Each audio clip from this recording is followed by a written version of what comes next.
শুভ দুপুরে শুভেচ্ছা নিয়ে আর রান্নার ভিডিও নিয়ে চলে এলাম। আজকে একটু অন্য রকমের খাবার। পাড়ায় যেহেতু হরিনাম বসেছে সেহেতু পান্তা খেতে হয়, তো এখানে দেখো পান্তা দিয়ে দিচ্ছি।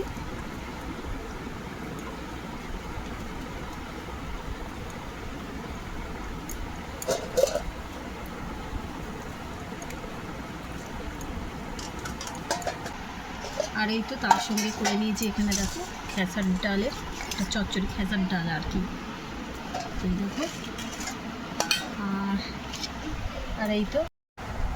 আর এই তো এখানে করেছি আলু ভাত, এটা লঙ্কা তেল দিয়ে মেখেছি। আর এই যে তার সঙ্গে করেছি আলু ভাজা। আর এই যে এখানে করে নিয়েছি ফুলুরি। আর এই শুকনো লঙ্কা তেল লঙ্কা আর কি। তো এই যে আর কিছুটা লবণ দিয়ে দিচ্ছি। তো এটাই ছিল আজ দুপুরের লাঞ্চ মেনু।